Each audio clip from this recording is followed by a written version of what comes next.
مغیرہ بھی ایک عام انسان جب بھی کسی سے کمیونیکیشن کرتا ہے اس کی خواہش ہوتی ہے کہ اس کو رسپانس ملے اور رسپانس جلدی مل جائے. جس طرح کہ نبی کریم صلی اللہ علیہ وآلہ وسلم کے زمانے میں صحابہ کرام جو تھے ان کے اوپر پریشانیاں آتی تھیں، تکلیفیں آتی تھیں، اور وہ اللہ سبحانہ و تعالیٰ سے دعائیں کرتے تھے کہ ان کی یہ پریشانیاں ختم ہو جائیں، اور ان کو ان چیزوں کا جواب بھی مل جاتا تھا اور ان کے دعائیں بھی قبول ہوتی تھی وحی کے ذریعے. لیکن آج کل کے دور میں جب ایک انسان پریشان ہے، پریشان حال ہے، مشکلات کے اندر ہے، اور وہ اس کی دعائیں بھی کرتا ہے، لیکن کبھی کبھی وہ اس چیز کی کمی فیل کرتا ہے، اس کے اندر ایک کمی کا احساس ہے کہ شاید میری دعا قبول نہیں ہو رہی. تو مغیرہ بھی سوال یہ ہے کہ وہ جو احساس ہے کہ انسان کے اندر وہ احساس اور وہ ایک مطمئن ہو جائے اس چیز سے کہ اللہ نے میری دعا سن لی، اور اللہ سبحانہ و تعالیٰ کی طرف سے اس کو احساس بھی آ گیا ہے کہ اس کی دعا قبول ہو گئی ہے. تو یہ احساس کیسے ایک انسان اپنے اندر پا سکتا؟ دیکھیں ربیع اللہ بھائی، مجھے آپ کے اس سوال سے ایک واقعہ یاد آ گیا. میں یو اے میں تھا، تو ایک دن میں جمعے کی نماز پڑھنے گیا، تو نماز میں سنتیں ادا کرنے کے بعد میں نے قرآن مجید کو پکڑا اور بیٹھنے لگا. تو اچانک مجھے نا کچھ سسکیوں کی آواز آئی ایک طرف سے. تو میں نے بائیں طرف مڑ کے دیکھا تو اگلی صف میں بائیں طرف بالکل دیوار کے ساتھ ایک سیرین لڑکا وہ بیٹھا ہوا تھا. اس کے ہاتھ میں قرآن تھا، وہ قرآن مجید کھول کے پڑھ رہا تھا، اور اس کی آنکھوں سے آنسو، یعنی وہ رو رہا تھا، اور ایسا رو رہا تھا کہ باقاعدہ اس کی سسکیوں کی آوازیں آ رہی تھیں. اور آپ کو پتہ ہے کہ شام جو ہے، سیریا ایک ٹھنڈا علاقہ ہے، تو وہاں پہ اکثر جو لوگ ہیں ان کی کمپلیکشن وائٹ ہوتی ہے، تو رونے کی وجہ سے نا اس کا چہرہ سرخ ہوا تھا، بالکل ریڈ، اور سسکیاں اتنی اونچی تھیں کہ باقاعدہ آس پاس کے جو لوگ تھے وہ باقاعدہ یعنی وہ نوٹ کر رہے تھے، اور وہ تھوڑا سا بار بار دیکھتے تھے مڑ کے. اچھا، جب میں نے اس بھائی کو دیکھا نا تو مجھے بڑی محبت فیل ہوئی اس سے، ایک ایمانی محبت اور ایک کیفیت تھی، اور میرا دل چاہا کہ میں اس سے اٹھوں اور اس کو جا کے گلے لگاؤں. لیکن اس وقت پھر میں رک گیا، اور اس وجہ سے رکا کہ یہ کچھ لمحات ایسے ہوتے ہیں جو انسان کے اپنے اللہ کے درمیان ہوتے ہیں، پرائیویٹ لمحات ہوتے ہیں، اور اس میں انسان کو کسی دوسرے کو نہیں چاہیے کہ وہ اس میں انٹروین کرے. تو میں رک گیا اور میں نے کہا کہ شاید چلیں، جیسا ہے ایسا ہی ہونے دیں. اور میں تھوڑا سا متاثر بھی ہوا، رشک بھی کیا کہ کس طریقے سے سادہ سا لڑکا تھا، یعنی کوئی آپ سمجھیں کہ اس کی کوئی بہت زیادہ داڑھی بھی نہیں تھی، کوئی بہت زیادہ پریکٹسنگ آؤٹ فٹ یا لک بھی نہیں تھی اس کی. تو اس کے بعد جب میں نے یہ دیکھ لیا اور میں نے کہا چلے میں اپنی قرآن مجید کی تلاوت کرتا ہوں.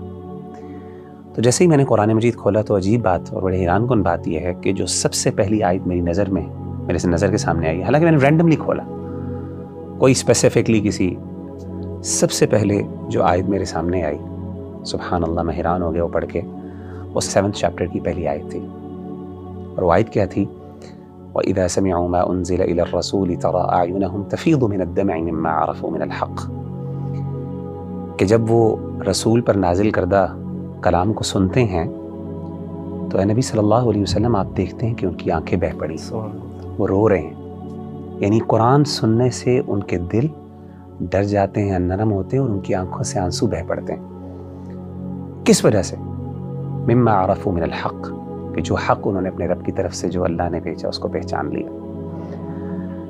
سبحان اللہ، یعنی یہ وہ ایسی کیفیت تھی کہ آن دا اسپاٹ مجھے جیسے لگا کہ اللہ تعالیٰ نے یہ آیت جو ہے، میں نے یعنی یہ اٹ واز ناٹ اے کو انسیڈنس.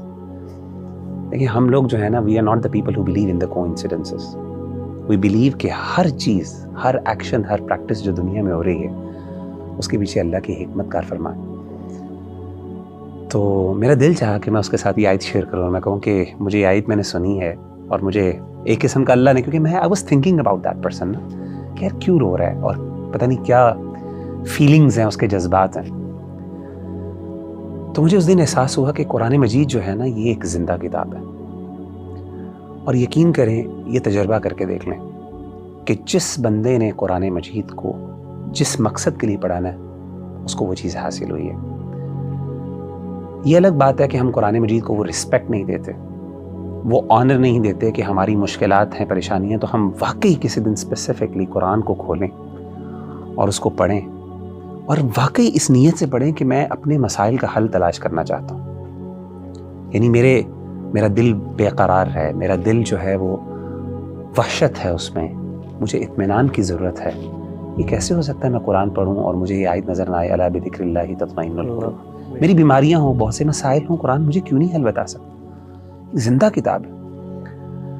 اور میں آپ کو بتاؤں کہ جن لوگوں نے یہ تجربات کیے ہیں نا، قرآن سے پرسنل، دیکھیں آپ کا سوال بھی یہی ہے نا کہ جنرل تو دین سے ہمیں جوابات مل جاتے ہیں، لیکن ایک پرسنل کنیکشن اللہ سے کیسے فیل ہو، کنیکشن جو فیل ہو کہ مجھے لگے کہ میں نے یہاں سے بات کی ہے اور اللہ نے مجھے ڈائریکٹلی جواب دیے میری اس سچویشن کے بارے میں. صحابہ کو تو پتہ چل جاتا تھا نا کہ اللہ کے رسول بتاتے تھے کہ تمہارے بارے میں اللہ نے یہ آیت نازل کی ہے. ہم وہ کیسے فیل کریں؟ آپ قرآن پڑھ کے دیکھیں، قرآن آپ سے بات کرے گا، آپ کو لگے گا کہ میرا رب مجھے جواب دے رہا ہے. اور میں آپ کو بتاؤں کہ میں نے دیکھا کہ جتنے بھی ہمارے اسلاف ہیں جب اپنی مشکلات میں پڑے اور انہوں نے جب قرآن مجید کی طرف رخ کیا تو انہوں نے اپنی فیلنگز شیئر کی. میں آپ کو 2 مثالیں دیتا ہوں. ایک مثال ہے امام ابن تیمیہ رحمہ اللہ کی. جب وہ اپنے آخری دور میں تھے، جیل میں بھیج دیا گیا ان کو، تو کہتے ہیں کہ میں نے پھر، میرے پاس اور کچھ نہیں تھا تو میں نے قرآن مجید کی طرف جو ہے وہ رجوع کیا اور میں نے قرآن مجید کو پڑھنا شروع کیا.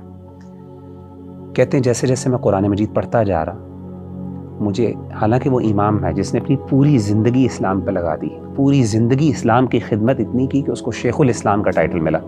تاریخ میں بہت کم لوگ ایسے ہیں، بہت کم لوگ ایسے ہیں جن کو علماء نے شیخ الاسلام کہا ہو، اپنے دور کے لوگ اور بعد کے بڑے بڑے علماء نے شیخ الاسلام کہا ہو، اس میں امام ابن تیمیہ. تو ابن تیمیہ کہتے ہیں کہ مجھے ندامت، ندمت واللہ، یہ ان کے الفاظ ہیں کہ مجھے ندامت ہوئی کہ میں نے اپنی زندگی کا ایک بہت بڑا حصہ جو ہے وہ ضائع کر دیا اور میں قرآن مجید نہیں پڑھ سکا.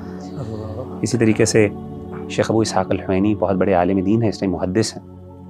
میں سمجھتا ہوں عرب دنیا کے بڑے ترین، اگر آپ مجھے کہیں گے نا کہ بڑے عالم دین حدیث کے کوئی ہیں، تو میں ابو اسحاق الحوینی کو میں ریکمینڈ کروں گا. اور بھی بڑے علماء ہیں ڈیفینیٹلی، ان کو کچھ دیر کے لیے روک دیا گیا لیکچرز سے اور لوگوں سے خطبات جو دیتے تھے.